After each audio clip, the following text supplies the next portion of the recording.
Bien, muy buenas tardes, señores. Nuevamente continuamos con el curso de calibración de densímetros nucleares y ayer se me quedó en el tintero la explicación de los tres tipos de montaje de conjunto fuente detector más común, ¿no?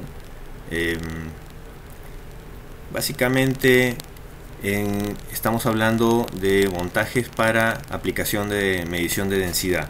Existen obviamente otros montajes, otras posibilidades cuando queremos medir nivel discreto, cuando queremos medir nivel continuo, cuando queremos medir peso, pero esas son otras aplicaciones diferentes a la medición de densidad. En el caso de medición de densidad siempre va a ser aplicado a una tubería donde está fluyendo el material del proceso, o sea la pulpa de mineral.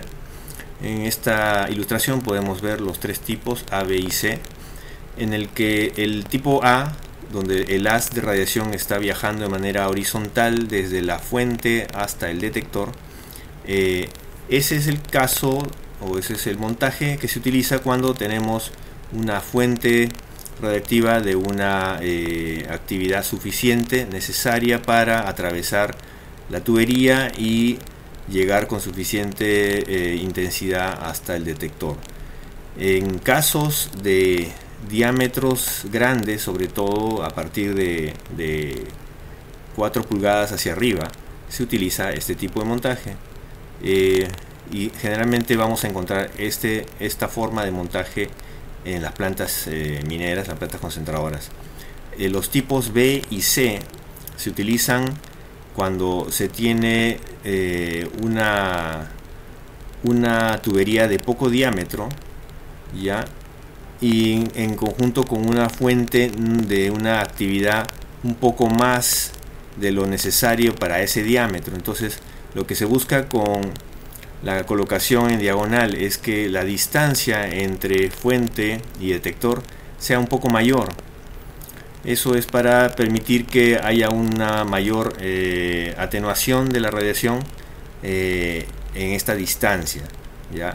Porque se tiene la limitación o se tiene el problema de que la tubería es de un diámetro pequeño. Eso puede ser para diámetros de tubería de 4 pulgadas a menos, ¿no? a 2 pulgadas.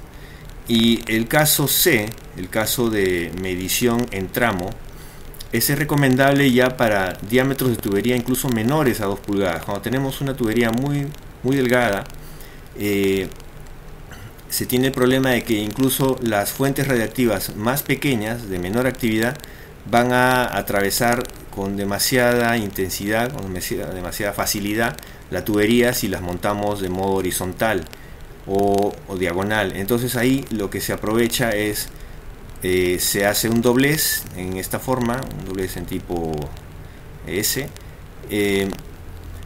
y lo que se hace es se coloca un sistema de montaje justo en los codos, ¿no? Entonces en los codos se va a montar en un codo la fuente radiactiva y en el codo contrario el detector, de tal manera que se va a aprovechar que hay una mayor distancia, por lo tanto un mayor volumen de muestra de la pulpa de mineral fluyendo a través de esa distancia de tubería, ¿correcto? Entonces esos son los tres tipos de montaje de conjunto fuente-detector o detector-fuente. Pasando a la siguiente parte de la clase, los principales parámetros de configuración para los transmisores de densidad.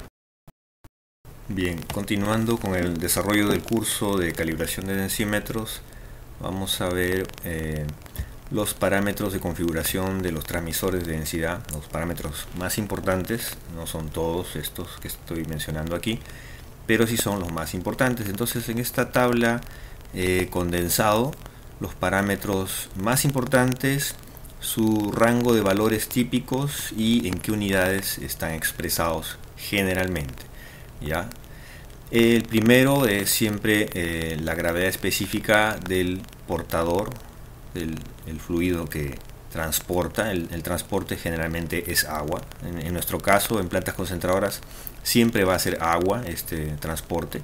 Y el valor típico de gravedad específica obviamente es 1 expresado en unidades de gravedad específica, o sea, Specific Gravity Units, que es esta sigla SGU. El siguiente parámetro es la gravedad específica del sólido. Ese es el parámetro que les cuento yo que la gente de metalurgia debe calcular para cada campaña de mineral que se alimenta a la planta concentradora. Eso es algo que ellos como procedimiento siempre lo hacen, determinan ese dato, porque con ese dato ellos hacen muchos cálculos de volúmenes, de masas, para estimar la eficiencia de la planta concentradora. Entonces hay y un montón de otros factores que ellos siempre calculan para poder hacer su trabajo. Entonces este valor de gravedad específica del sólido siempre va a ser mayor que 1. Recuerden, 1 es el valor de gravedad específica del agua. Entonces el valor del sólido puede estar tan bajo como solo 1.5 o tan alto como 4 o incluso más de 4, también en unidades de gravedad específica. El siguiente parámetro es el span del instrumento, o también rango de trabajo del instrumento. Eso es el span. Y dependiendo del el rango de densidad que vamos a tener en esa específica parte, en esa específica etapa del proceso, eso va a venir en valores de gramos por centímetro cúbico, que puede ser de 0 hasta 3000, es solamente un ejemplo. Perdón, aquí ha habido un error. Esto sería 3000 si es que fuera gramos por litro, ¿ya? Gramos por litro, acá me he equivocado yo. Entonces, si solo fuera en unidades de gramos por centímetro cúbico, estaríamos hablando de 0 a 3, ¿ya? No 3000. 3000 es cuando es litros aquí en el denominador, ¿ya? O también este valor puede ser tan bajo como 1.5, 2, 2.5. Siempre va a ser un valor mayor que el del agua, pero no puede ser... es difícil que encontremos valores superiores de más de 4 o más de 4.5. No los vamos a encontrar. Siguiente parámetro, el diámetro de la tubería. Este valor es muy importante, es indispensable tener el diámetro de tubería. Esto puede variar desde las tuberías más pequeñas que hemos visto, pueden ser 4 pulgadas, también he visto de 2 pulgadas, pero es muy poco común, por eso no lo menciono. Entonces generalmente el rango de diámetro va desde 4 hasta 50 pulgadas. En mi caso yo no he visto tuberías de más de 40 pulgadas, pero sé que hay, y también hay densímetros para esas tuberías, ¿no? Las unidades son pulgadas. Tenemos un parámetro muy importante también, que es el de radiación de fondo. La radiación de fondo es un parámetro que tiene que ver con la cantidad de radiación que hay cuando la fuente de nuestro densímetro está con su obturador cerrado. Ahora ustedes me dirán, ¿y cómo podría haber una radiación en ese momento si el obturador está cerrado? Bueno, es muy fácil. La respuesta es cuando existen otros densímetros en las cercanías de nuestro densímetro que vamos a calibrar.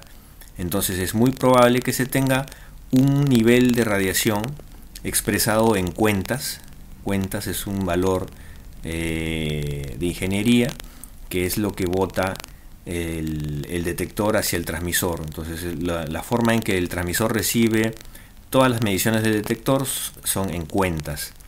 Y generalmente el valor de radiación de fondo va a ser inferior a 1000.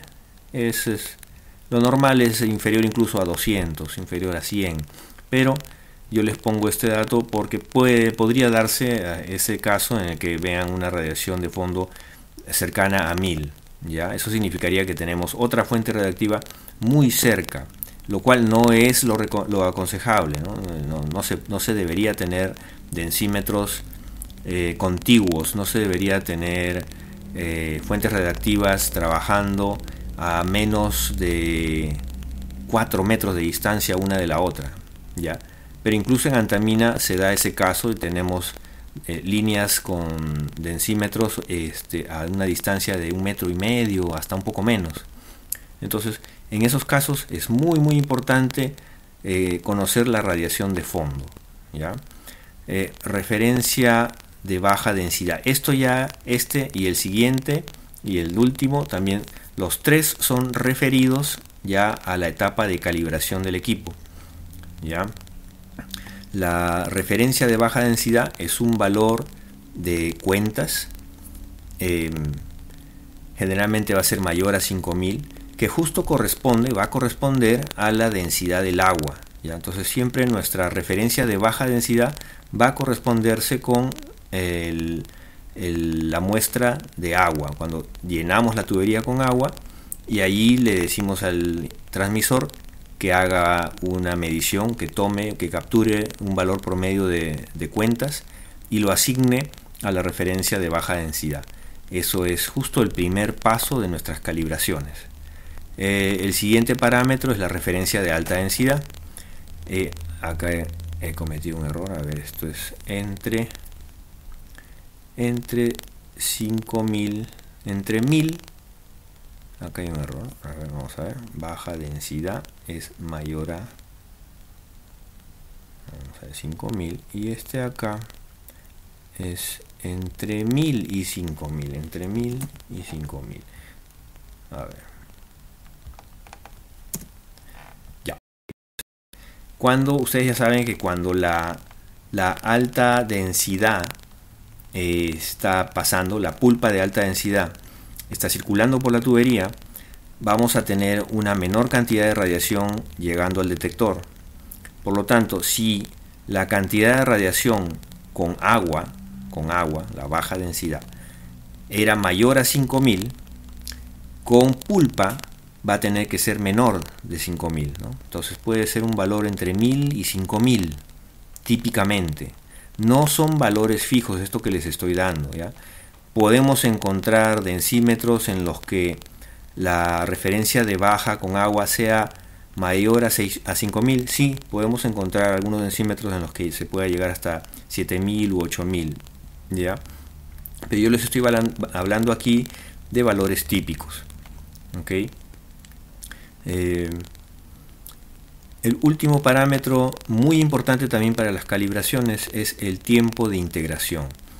¿Qué significa este tiempo de integración que va desde los 30 hasta los 1200 segundos?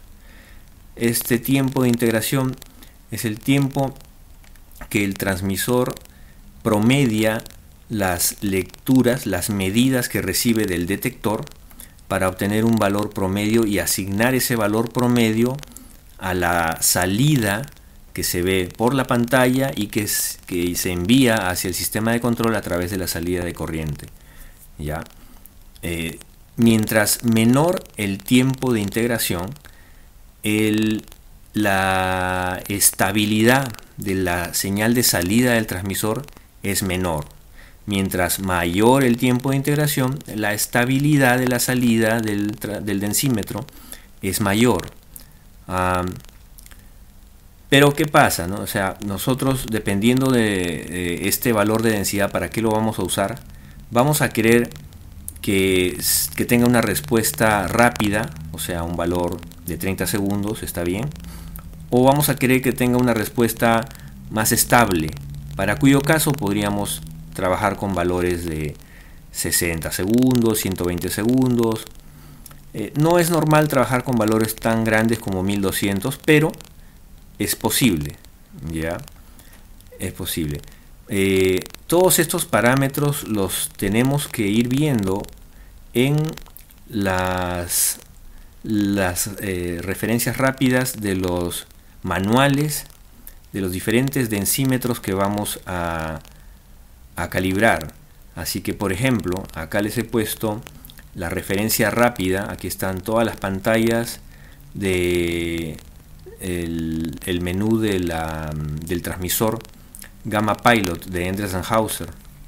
Entonces aquí se puede ver cómo se parte desde la pantalla normal de medición con un juego de teclas, ¿no? Presionando al mismo tiempo o presionando la tecla E, ¿no? Por unos cuantos segundos, pasamos a otra pantalla que se llama Group Selection, y allí podemos decidir si queremos entrar a la configuración básica, ya, donde se puede ingresar la fecha actual, el tipo de montaje. ¿Se acuerdan que hablamos de rayo horizontal, rayo en diagonal y rayo en medición de tramo? Bueno, eso se configura aquí. Aquí se le dice al transmisor qué tipo de montaje tenemos. En el siguiente parámetro le estamos diciendo qué isótopo estamos usando, o sea que ahí de cajón va a ir cesio 137. Acá vamos a ingresar el modo de operación. ¿Se acuerdan que les dije que un transmisor, un mismo equipo, puede servirnos para medir densidad, puede servirnos para medir nivel discreto, nivel continuo, nos puede servir para medir peso? Entonces aquí se coloca eso. ¿Qué cosa vamos a hacer con este transmisor? Acá le decimos, oye, este va a ser un densímetro o este va a ser un medidor de nivel continuo. ¿Ya? Acá el modo de medición tiene que ver con la forma que vamos a expresar la salida. ¿Ya? Si es que va a ser, por ejemplo, un densímetro, acá le vamos a decir si queremos que nos diga los gramos por centímetro cúbico o si queremos que nos diga el porcentaje de sólidos de la pulpa. Acá le vamos a decir las unidades de densidad esto va de la mano con este acá, ¿ya? Aquí le vamos a dar ya el rango de trabajo. Acá le estamos dando el span. Acá le vamos a poner el valor mínimo de densidad y acá el valor máximo de densidad. El valor mínimo siempre es el correspondiente a la densidad del agua, eso ya lo sabemos, y el valor máximo depende de las necesidades del agente de operaciones. Ellos nos van a decir qué valor ingresar aquí. Acá vamos a ingresar el diámetro de la tubería, perdón, las unidades del diámetro de tubería. Esto puede ser pulgadas, centímetros, generalmente son en pulgadas. Y aquí vamos a ingresar el valor, ¿no? Entonces si es una tubería de 30 pulgadas, aquí colocamos pulgadas y aquí 30. Bien, pasamos a el siguiente parámetro. Por ejemplo, tiene que ver con la amortiguación de la variable de salida. Este es un valor generalmente expresado en segundos. Eso tiene que ver también con qué tan estable queremos que sea la salida, ¿no? Si no queremos que sea muy oscilante, va a tener más tiempo este parámetro. Ok, acá empezamos ya con las calibraciones. La primera, la más básica de las calibraciones que son requeridas obligatoriamente es la toma del dato de radiación de fondo. Ya, por eso acá dice background. Background es el fondo. Entonces, calibración de fondo.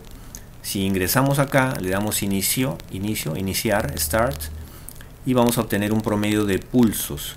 Ese promedio de pulsos va a corresponder a un valor de radiación de fondo.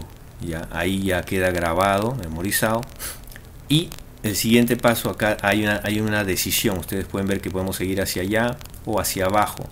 Si seguimos hacia la derecha, estamos entrando a la zona de configuración de nivel o de nivel discreto. Entonces todos estos parámetros de acá no los vamos a ver nosotros, porque esto es cuando queremos usar el transmisor como un transmisor de nivel. Ya no vamos a ver eso, nos vamos aquí hacia abajo. Aquí sí, esta es la opción para medir densidad o concentración. Entonces aquí empezamos con la calibración de puntos. ¿Cuántos puntos? Generalmente 2 puntos. Nosotros debemos trabajar con 2 puntos de calibración. Entonces aquí empezamos con el primer punto, escogemos calibración, damos inicio, se obtiene una tasa promedio de pulsos, o sea de cuentas, y se le asigna el valor de densidad a esas cuentas que se han obtenido. ¿Ya? Entonces se fija un primer punto de calibración. Acá el equipo nos va a botar un valor de coeficiente de absorción obtenido, calculado, ¿ya? Y eso, acá está, acá también nos va a recordar cuál fue el valor de cuentas, ¿no? Pulsos de referencia que se obtuvo. Eso es como un recordatorio, ¿no? Vamos a tener que anotar eso. Siempre se toma nota de los valores de cuentas que se obtienen en cada punto de calibración. Eso es importantísimo. Acá nos permite salir, ¿no? Regresarnos ya hacia la opción de selección de grupo del menú, o decimos queremos ir al siguiente punto de calibración. Entonces si le decimos yes, regresamos acá al inicio y acá vamos a decirle ok, punto 2, vamos a meter el punto número 2. ¿Cuál sería ese punto número 2?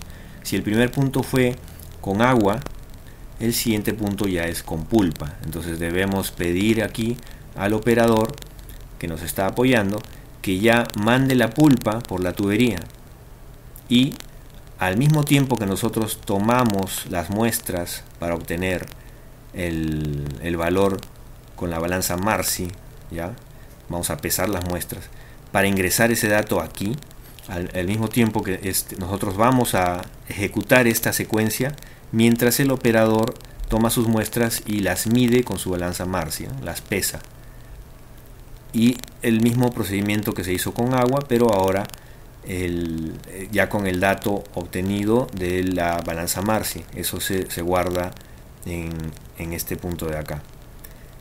Entonces esos son los dos puntos. Con eso ya está terminada la calibración. Se le dice al instrumento que ya no, y eso es, ¿no? En este caso en eso consiste la calibración en este equipo, ¿ya? Es muy similar en los otros equipos, pero no es exactamente igual. Entonces vamos a ir viendo en los siguientes, digamos, capítulos de este curso, el procedimiento en las otras marcas.